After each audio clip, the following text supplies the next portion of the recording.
নমস্কার বন্ধুরা, আমি সোমা। আমার স্বাদ বদল চ্যানেলে আপনাদের স্বাগত।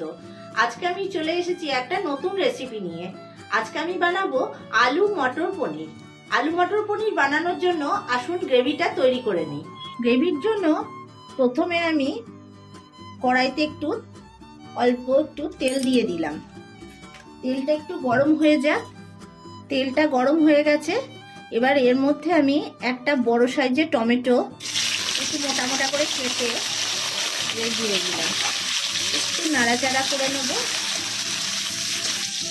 টমেটোটা তাড়াতাড়ি নরম হওয়ার জন্য এর উপরে একটু লবণ দিয়ে দিলাম। লবণটা দিলে টমেটোটা তাড়াতাড়ি গলে যাবে। কিন্তু টমেটোটা অনেকটাই নরম হয়ে এসছে। এই সময় এর মধ্যে কতগুলো কাজু দিয়ে দিলাম আর ধনে পাতার একটু ডাঁটি দিয়ে দিলাম। একটু নেড়ে নেব।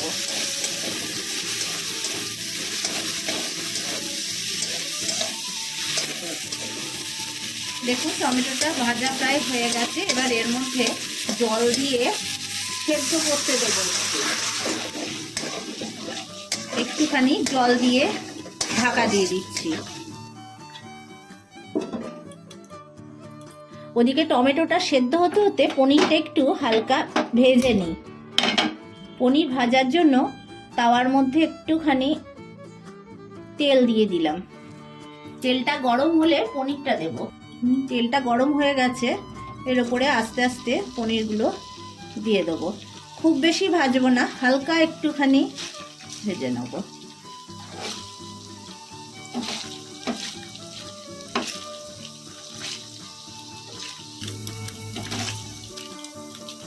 পনিরটা দেখুন ভাজা হয়ে গেছে। এর থেকে বেশি আর ভাজবো না, তো পনির খুব ছিবড়ে হয়ে যায়। নামিয়ে নিচ্ছি।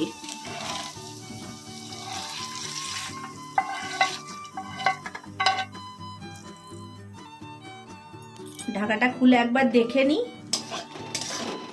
এটা ভালো মতো সেদ্ধ হয়ে গেছে।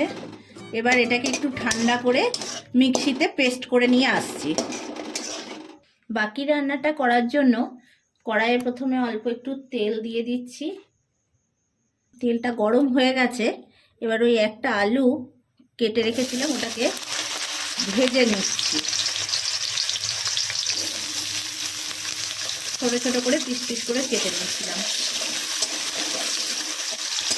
আলুটাকে ঢাকা দিয়ে ভেজে নেব, তাড়াতাড়ি সেদ্ধ হয়ে যাবে। আলুটা লাল লাল করে ভাজা হয়ে গেছে। এবারে তুলে নিচ্ছি।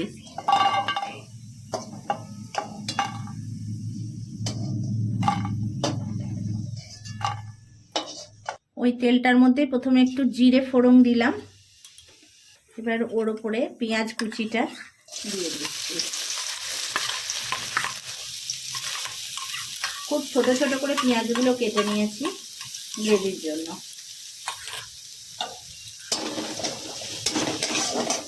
পেঁয়াজটাকে একেবারে লাল করে ভেজে নেব।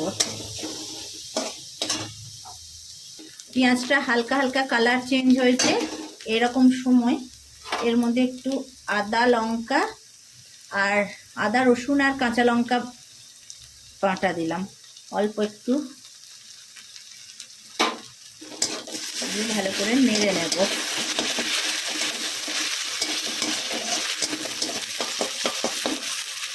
পেঁয়াজটা ভাজা হয়ে গেছে লাল করে। এই সময় একটু গুঁড়ো মশলা দিয়ে দেবো। হাফ চামচ জিরের গুঁড়ো, হাফ চামচ ধনের গুঁড়ো, সামান্য একটু লঙ্কার গুঁড়ো, হলুদ গুঁড়ো। একটু মশলাটা নেড়ে নিচ্ছি। এই সময় দেব লবণ, স্বাদ মতো লবণ।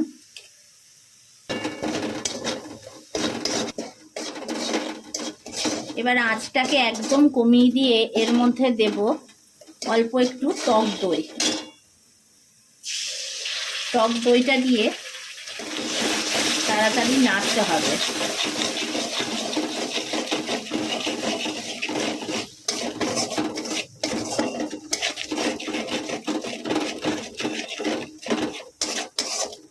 এবার এর মধ্যে মটরটা দিয়ে দিচ্ছি।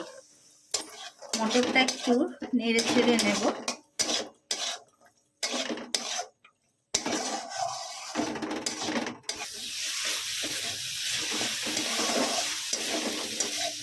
মটরটা দেখুন ভাজা হয়ে গেছে। এবার এর মধ্যে আগে থেকে ভেজে রাখা আলুটা দিয়ে দিলাম।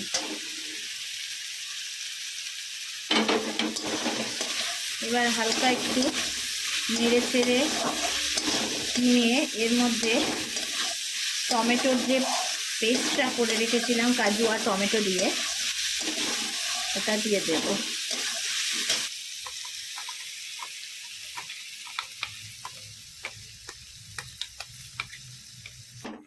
অল্প একটু কষিয়ে নেব মশলাটার সঙ্গে।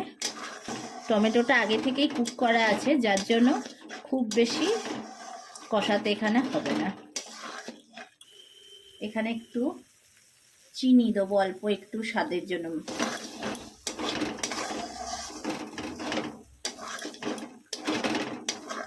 দেখুন মশলাটা থেকে আস্তে আস্তে তেল ছেড়ে যাচ্ছে। একটু নেড়ে নিয়ে জল দিয়ে দেবো। মশলাটা কষানো হয়ে গেছে, এবারে জল দিয়ে দেবো। অল্প সামান্য একটুখানি জল দেবো, খুব বেশি জল দেব না। আলুটা আর মটরটা সেদ্ধ হওয়ার মতো। দেখুন এবারে এটাতে একটুখানি কসুরি মেথি দিয়ে দিচ্ছি, দিয়ে ঢাকা দিয়ে দেবো। এবার ঢাকাটা দিয়ে দিচ্ছি, ঢাকাটা খুলছি। দেখুন আলুগুলো সেদ্ধ হয়ে গেছে, আলুগুলো সেদ্ধ হয়ে গেছে। এবার এর মধ্যে পনিরটা দিয়ে দিচ্ছি।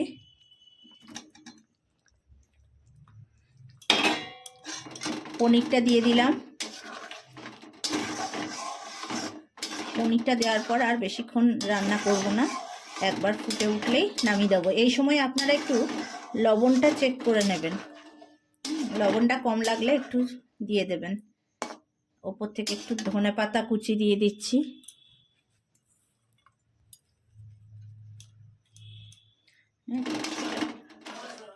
এবার একবার ঢাকা দিয়ে দিচ্ছি, ঢাকাটা খুলেছি। দেখুন আলু মটর পনির রেডি হয়ে গেছে। এবার গ্যাসটা বন্ধ করে দেব। আমার আলু মটর পনির রেসিপি আজকে এখানেই শেষ। আপনারা অবশ্যই এরকম করে একবার বানিয়ে খেয়ে দেখবেন। ভালো লাগলে লাইক, শেয়ার এবং সাবস্ক্রাইব করতে ভুলবেন না। নমস্কার।